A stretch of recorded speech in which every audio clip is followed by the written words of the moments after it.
Doctor Strange in the Multiverse of Madness. Didn't like this one either. I'm joking. I thought this movie was awesome. Hell yeah. Okay, you go first because I'm going to rework some things on my camera. This was Sam Raimi coming back. Definitely was a big plus. But I think the first part of the movie actually was kind of average. Like, nothing was really special, I think, until America, what a name. America sends her and Strange through the first portal they go through. I think that's when it really starts to kick in. Yeah, I honestly would say the first moment of the movie that really made me think like, okay, I'm excited is the first action scene, like on the street. Like there's a comparison that I saw that's because obviously it's exciting that Sam Raimi is back. Like that is directing a superhero movie in New York, you know, like with Spider-Man, very similar sort of situation. I'm super stoked because what that meant was we got a lot of action-centric scenes in a big city, which I sort of assumed going into this movie that we wouldn't get a whole lot since we're jumping dimensions. But the single sequence that really did it for me was when Strange walked out of Christine's wedding onto the balcony and he takes the big sip of the rest of his drink, he puts it on the platter, and then he takes his tie and he like flips around like off of the building and like his cape goes on. I don't know, man. It just felt like a really cool suit up scene. And then like his theme starts playing and he does the buzzsaw thing. And then, oh my God, when the octopus monster gets its eye ripped out, holy shit. That's when I knew that this movie was going to be a little bit gorier than other MCU movies that we've seen. Yeah, dude. Skipping ahead a little bit. First of all, I want to start by saying Wanda might be one of, if not my favorite MCU villain ever. I think it helps that she was like a hero to start and we got a lot of movies with her. So like seeing this culminate. You either die a hero or you live long enough to see yourself become the villain. And Wanda definitely did. Dent. Harvey Dent. I'm going to try again. I believe in Harvey Dent. I believe in Harvey Dent. Do you believe in God? Yes. I believe in God. I believe in God. Do you? Yeah, man. Like Wanda speaking to the horror elements of this movie and the gory elements of this movie, she straight up kills people. Like she murders people. People die like in this movie. And like we just, the elephant in the room, we got to talk about the Illuminati because for me that is easily one of the best sequences of the entire movie, like if not the entire MCU, because they pull this move where Doctor Strange and America get sent to a universe where the Illuminati exists, and we walk into the room and you see a couple of, you see like Baron Mordo at like taking Doctor Strange's place. You see Black Bolt from the Inhumans show, like played by the same guy that played Black Bolt in that ABC show. Who else? Oh, Peggy Carter, like Captain Carter from the What If show. She's there and she looks great. And then Monica Rambeau took up the mantle of Captain Marvel. So instead of Brie Larson, it's Rambeau. And then the last two people, we skip over to see John Krasinski as Mr. Fantastic, Reed Richards. When I tell you I audibly gasped in the theater when that happened, I was surprised that nobody else had that reaction. Like he came up on screen and you hear his voice and you see him in the costume and with the beard, and I was like, and I put my hand over my mouth because it was so unexpected. Because we had been theorizing and campaigning for Reed Richards to be played by John Krasinski for years, and Marvel gave it to us. And then we see Charles Xavier in the yellow like X-Men the Animated Series wheelchair, and they play a little like musical motif, the and then what do they do? Wanda kills every single one of them. Wanda brutally murders every single member of the Illuminati so that we'll never see them again. God, but she removes Black Bolt's mouth like it's the Matrix, and then he says something and his head explodes from the inside. She tears Reed Richards apart like spaghetti. One of the smartest men in the universe. My ass, man. You're going to throw a punch at Wanda Maximoff and not expect to be torn apart like noodles? Yeah, and then she cuts Captain Carter in half with her own shield. And then she crushes Captain Marvel under a big-ass statue. Oh, and then she snaps Professor Xavier's neck in his own brain. It's crazy. It's crazy. Crazy she movie. Is straight up.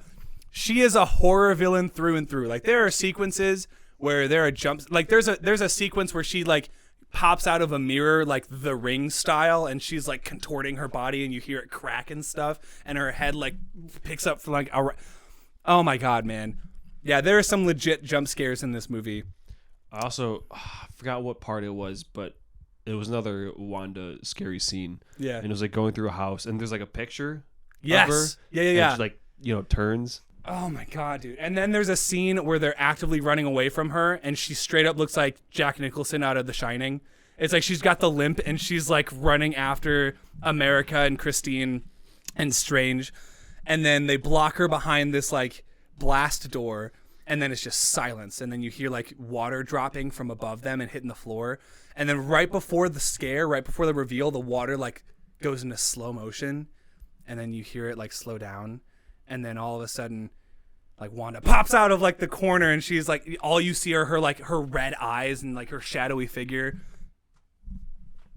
Yeah, what a surprise that was. Because the trailer made it seem like the other Strange, I think, was like the main villain. Yeah, I am so apparently in other trailers though they gave a lot away.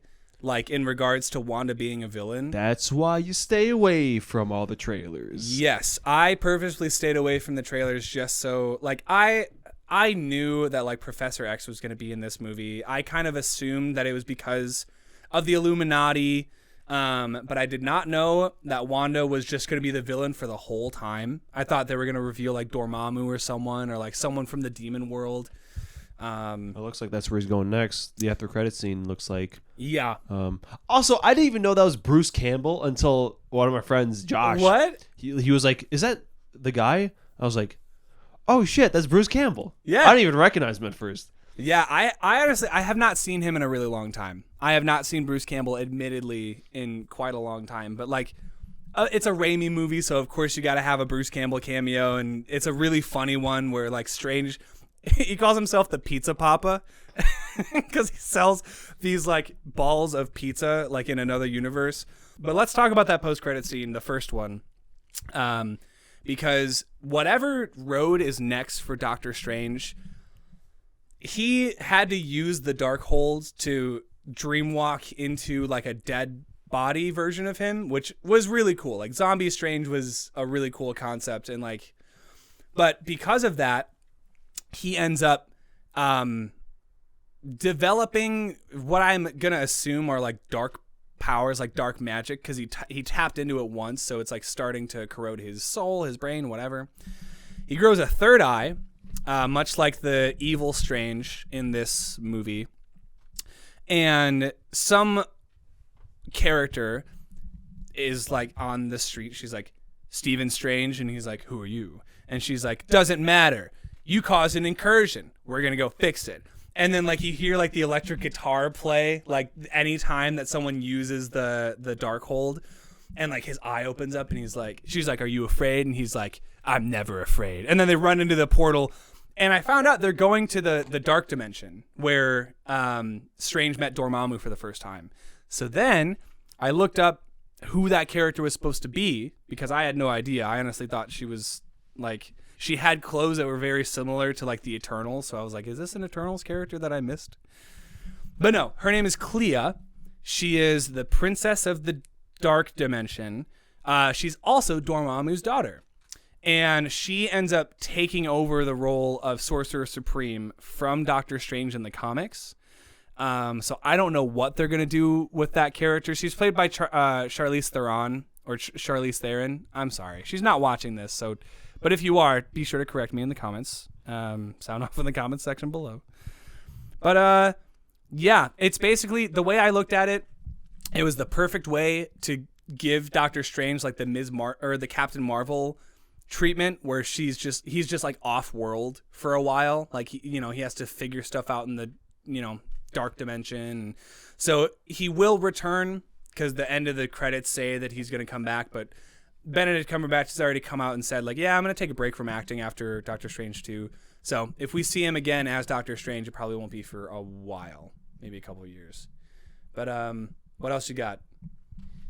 God, I don't even know. All the like the demon things that he like possesses with the corpse strange. Yeah. That shit was like straight out of like Army of Darkness. Honestly, yeah, like their voices were like edited, so like it was one voice that was like Nyah! And then it was another voice on top that was like Nyah! So like both of them together. It just reminds me of like the skeletons. Yeah. Yeah. There were a couple of other Raimi-isms that I like. Here's the thing. It's a Sam Raimi movie, like whether you like it or not. Like if you are a fan of his style, you're gonna like this movie a lot. If you're not a fan of his style, like if you think it's too cheesy, then it might be a little turnoff for you. There were definitely some cheesy moments in the movie. Like there were some one-liners that like were spoken that I don't think like landed a whole lot. But there was someone was like, I'm gonna send you back to hell. Yeah, it was Christine was like, she took a big, basically like flamethrower, and she like held a candle in front of it. She was like, I'm sending you back to hell, and then poof, and then the spirits go away or whatever. Oh yeah, remember when Scarlet Witch like burned someone alive and it showed like the charred corpse? Yeah, that was wicked. That was wicked, dude. Yeah, what a kill count. And she ends up dying at the end. She ends up crushing herself under the big pillar that she was doing all of her magic from. But there was, in that last sequence where Corpse Strange was fighting Wanda, he's telling America Chavez, who, by the way, is a really interesting new character. I feel like she's going to play a really big role moving forward, and this movie was a good introduction to her. Yeah, I like her actor a lot, but the whole movie is like, I don't know how to control this power. I don't know how we're going to do anything. And then Strange at the very end comes to the realization that he doesn't need to steal her power like his previous, the Strange from the beginning tried to do. He's like, no. You know how to use your power. You've been doing it this whole time. You just got to believe in yourself. And then, there's like a little like zoom in, like camera twists on her, and she like smiles. And then it like does the same zoom in camera twist on Strange, and it's just him winking, but he's a zombie. So like it looks really silly because he's got like half his face missing, like a Two-Face, and he's like, he does that thing. But it's like it's the kind of silly, weird Sam Raimi things that I really, really like about Evil Dead and like Army of Darkness that like are full force in this movie. Dude, how about that music battle between Evil Strange? The music battle was really cool. I mean, it was a cool concept. I just wish it wasn't the whole battle. I wish it could have been like just a part of it. Yeah. Because like there's a cheesy moment at the end of the battle where like Strange is like struggling against Evil Strange, and he sees like a harp in the corner of the room, and he like flicks his finger, and it's just a single note, and then it's the single note is what like wins the battle for him. So I don't know, it's silly, but just due to its sheer gore, like the violence, the horror elements, and like the fact that you can tell Sam Raimi directed it, it's a very unique direction style that I think pays off in a lot of ways. It makes this movie feel probably one of the most unique movies in the entire MCU. I think I would watch this so many times. Like, you have to watch this movie. Like, even if you're not a Doctor Strange fan, like if you're a horror movie fan, give it a watch, man. Like, it's cool. Like the body count and like the effects and everything. So I say watch it. Definitely. Yeah. Grabbing this on Steelbook when it comes out. I am probably going to see it one more time. I want to take my family to go see it because I know my stepdad is a big horror movie fan, and he's a Marvel fan. I don't know if my mom's going to like it a whole lot, so maybe we won't go on Mother's Day, but maybe on Father's Day. So who knows?